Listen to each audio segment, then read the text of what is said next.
living life. Boxing rings to the court, we thrive. MJ, Kobe, King James, all drive. Slamming, wrestling, throwing down.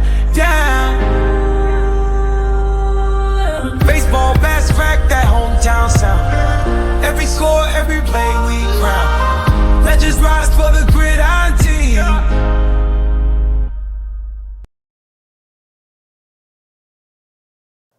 Ladies and gentlemen, it is I, the Dreadhead Monster, and this is 100 Sports, the Weekend Report, where we dive into the weekend that was in sports. Now, I got a subject I've been wanting to talk about, actually. It leads into our first topic of the day.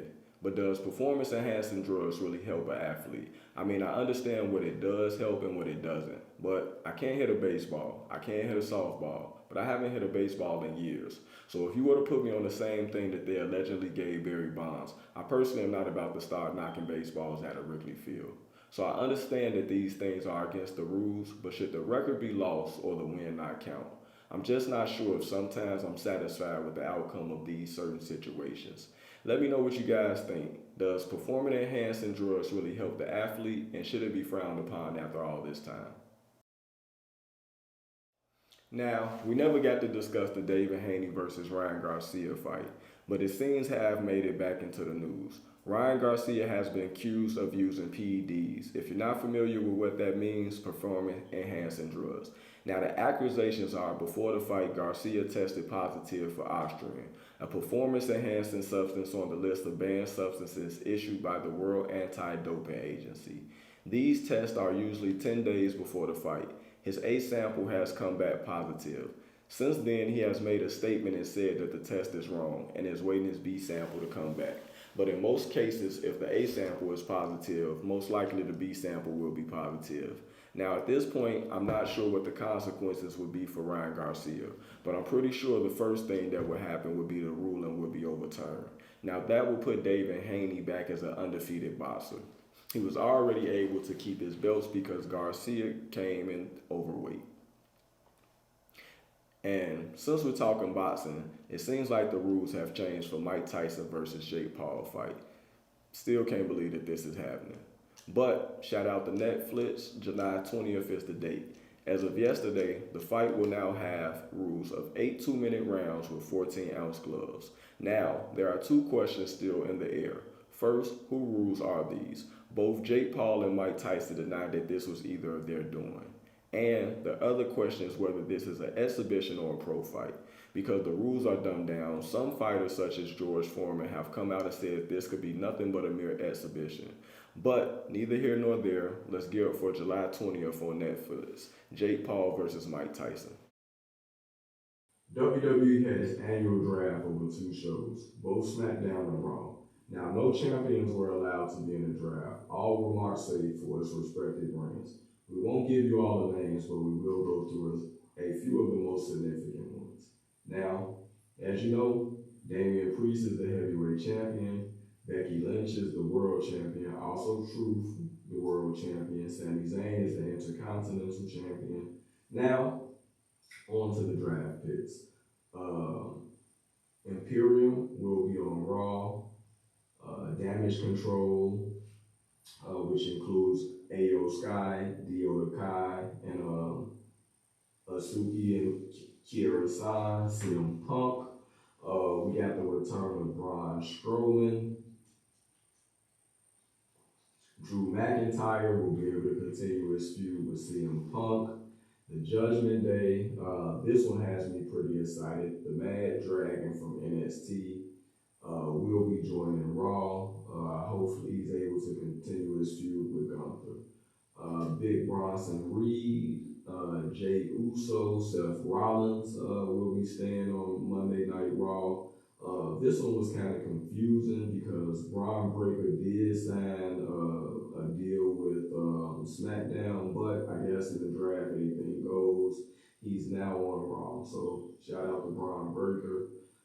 Sheamus, you got Alpha Academy. I kind of like what Chad Gable is doing with them, so we shall see maybe a difference in between those guys. I kind of like also what they did with the draft. They had like different Hall of Famers come out. I I think you had like the Dudley Boys. You was able to see Teddy Long. Now let's get into the SmackDown roster. Of course, you got Cody Rhodes as champion, Bailey, the women's champion, A-Town Down Under are currently your tag team champions. Logan Paul, great pick, night one, first rounder. Jade Cargill, Kevin Owens. You got Tiffany Stratton. I'm sorry. Naomi was also a pick for SmackDown. We're on SmackDown just in case you lost us a little bit. Yeah, DIY, Bianca Belair, Carmelo Hayes was a night one round pick. Randy Orton, LA Knight, the Bloodline, which is pretty interesting. It's only going to consist of Solo, Tama, and Paul at this moment. It was said that Paul Roman pulled himself out of the draft, but it was actually Paul, and he said that he didn't want him to be a part of what was to come with the bloodline. So I'm not sure what that means, but let's continue with some of the picks. You got Apollo Crews,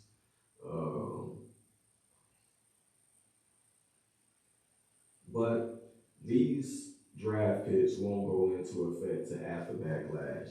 Actually, speaking of Backlash, it actually took place this weekend. And no lie, this crowd was definitely on fire. A short card with 5 matches, 4 were title defenses. The Bloodline was faced Randy Orton and Kevin Owens. This was turned into a street fight by Nick Aldis towards the end of the match. And we also got a new Bloodline member. Tony Lyon has now joined the Bloodline. If you're not familiar, Taya, who is the brother, were in a tag team called the Gorillas of Destiny. They were also members of Bullet Club. Bailey put her women's championship up against Naomi and Tiffany Stratton. This was a good match.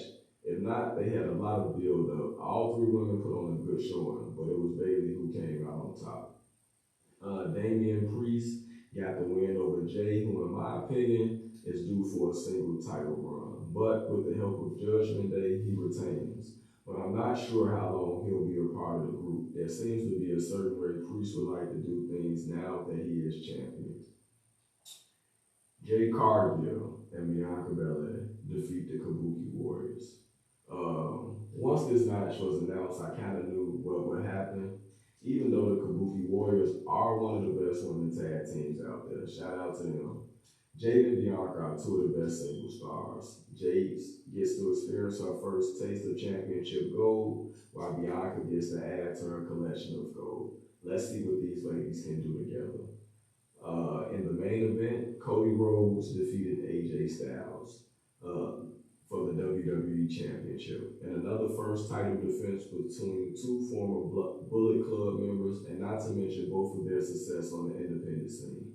Many people wonder would this match live up to the hype, and I can answer that question. I certainly think that it does. While AJ Styles is getting a bit older and talks of his retirement is lingering in the air, Cody and AJ were able to pull out a dope match in which Cody Rhodes was able to come out the victor.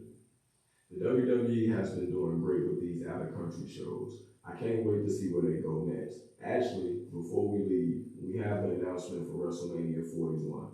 It will be in Las Vegas, April 19th and 20th. I need to get my travel arrangements together. Hey, now we got our 20 to get to our top 10. If you wasn't around for the last time we did this for the tag teams, we put up a bunch of polls and took people's votes on who you thought would win up against who we are as the 20 wrestlers we have now. Some of the things that we got these guys on this list was look, mic skills, markability, and of course, in-ring ability. Help us get to our first Coalition of Culture top 10 wrestling list. So here's the guys on the list.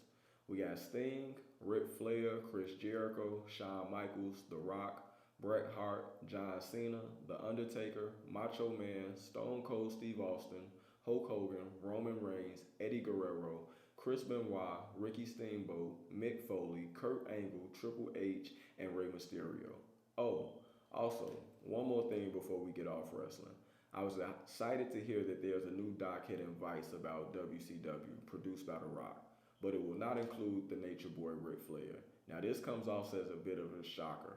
How do you do a doc without the Nature Boy about WCW? But while I am disappointed, I still will be tuning in to check it out. Hopefully. Now, last week I left you guys with two questions. The Lakers and LeBron went down 4-1 to the Nuggets, and the Timberwolves eliminated the Phoenix Suns and Kevin Durant in a sweep. Both have officially been eliminated from the playoffs. Now, the question that was asked was, do you think that this was an end of an era of basketball success for the three, including Steph? If so, who could we see that could replace their success in the league? Now, there were a few names thrown out there, but I would just focus on the three I heard the most. Now, it's no disrespect to the guys who we not going to focus on so much, but there were many names that was thrown around. The Joker, of course, Giannis, but those guys have already won. I want to focus on those who we will see be running with some of those guys. People threw out so many names, but the three I have heard the most were two potential big stars and a guy that seems to just be waiting on his moment. The three guys who we see that can master success are Anthony Edwards, SGA, and Jason Tatum. Now, both Anthony Edwards and Shai could be both described as up and coming, but at this point, they both would seem to be ready to knock the door down instead of walking through. Ant-Man and Shai both had incredible all-star seasons, and both are still in the hunt for their first NBA title. Even though Jason Tatum may be the older guy of this bunch, it seems like he is also preparing for championship success as well as individual success heading into the prime of his career. A cornerstone for the Boston Celtics, he has proven himself as an all-star, an MVP candidate, and is currently leading his team to hopefully his first NBA championship. But one thing I can say is with these three guys, I do feel like the league is in good hands. Now, on to the questions from my friend last week. Are the Knicks better than the Chicago Bulls currently? The lie detector comes back. This is true. Sorry guys, we took a vote. I even called around. Now I love my Chicago Bulls. The current version is just not better right now. Not to say that we couldn't rebound and become a better team next year, but the way the Knicks finished the season, even with injuries, they are currently still in the NBA playoffs. Again, the Bulls did become scrappy towards the end of the season, but we didn't make the playoffs. And so currently as is today, the New York Knicks are better than the Chicago Bulls. And I definitely feel like we should do something about it. As always, we appreciate you guys for watching. It is I, the Dreadhead Monster. This is your weekend report, 100 Sports. See you guys next week.